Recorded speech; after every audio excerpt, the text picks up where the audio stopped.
Hi guys, welcome back to another edition of Synth Secrets. Today we're going to show you how to make Hannah Lang's Beeler 1 using Twin 3 by FabFilter. Hannah Laing has steadily ascended in profile since her first release almost a decade ago now.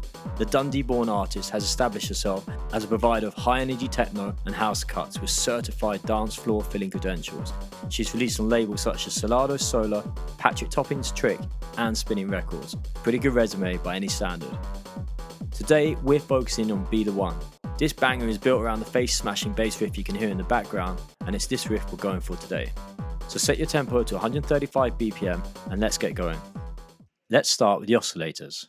We want a layered sound, so firstly choose oscillator 1 and make sure it's set to sine, and then duplicate it twice, so you now have 3 oscillators running in parallel. They should all be set to sine. Let's hear how it sounds.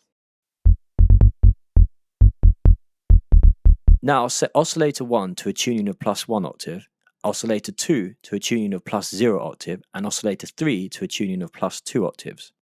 Also on oscillator 3, let's detune it by -5 semitones. Let's increase the oscillator sync to 3.4, that's where the real magic happens. Lastly with these oscillators, let's mess with the volumes a little bit. For oscillator 1, let's reduce it to -6 decibels.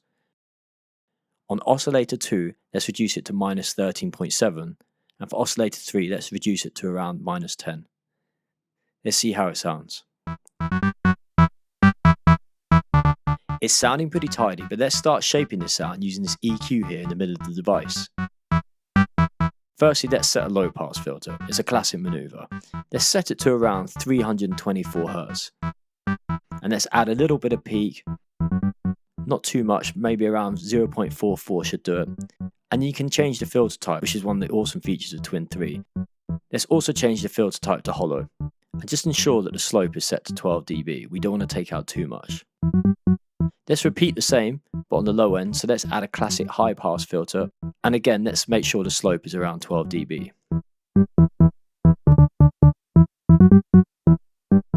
Let's also add a hollow bell cut around the 530 mark. Let's reduce the gain quite significantly, around -0.8. Make sure it's set to a wide bell shape. Next up, let's turn our attention to the ADSR for further shaping. Let's set the attack around 3.73 and make sure there's a slope of 0.22. You should mess with the slopes, you can hear the difference and how it's reacting.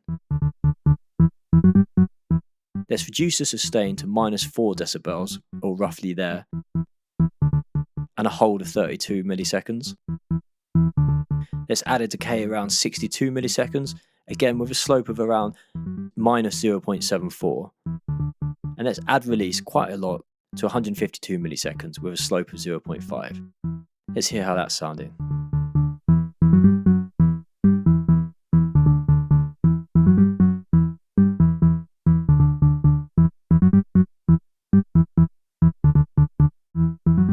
Definitely moving in the right direction, but now it's time for some modulation. Create a new envelope generator, set an attack of 4.85, a 0 decibel sustain, and a release of 401. Now assign the envelope to modulate filter 1. Set the EG level to 0.5 and the slot level to 0.04. This is how much it's going to affect the modulation. The last part of the process is we want to apply some effects to take this to the next level. To do so, we're going to use some of the onboard effects found on Twin 3. Firstly, let's set the reverb amount to around 8.9% with a time of 727, around there, and a brightness of again around 68 and a pre-delay of around 1.53. We don't want too much. Now next door, we got the delay. Let's set a delay amount to around 2.16% with 150% dotted delay offset. Bring the feedback all the way down to 0%. And if you click in here, you can also shape this further. So we're going to add a high pass filter around 409 Hz and also a low pass filter, just taking off a little bit at the top, anywhere around 20 Hz, 20,000 Hz will be fine. Go down the unit, let's add some chorus. So let's add about 3.13% with a rate of not too much, 0.07 will do, a depth of 85%. Let's add a delay of 15 milliseconds. And just also make sure that the chorus is in single mode. Also we have drive. We definitely want drive for this sound, so set it to 45%, nice and meaty, and ensure its routing is set to pre-effects. Also we have compression. Let's set a compression amount to around 17%. This is now sounding pretty tidy.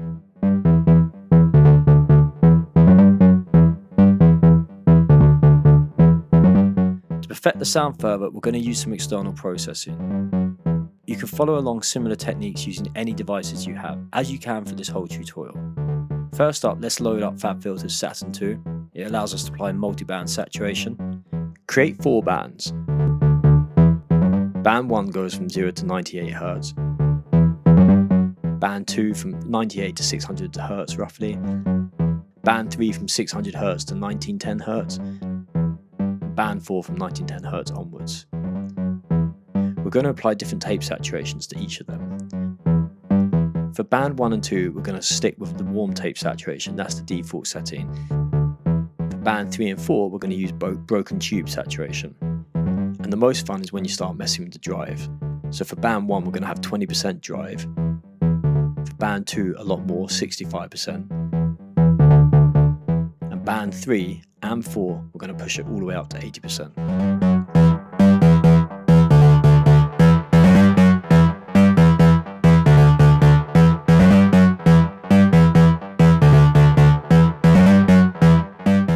Also going to saturate it even further, so load up the crew cut preset from Ableton's saturator and just roll the drive back to 21 decibels. It sounds really nice.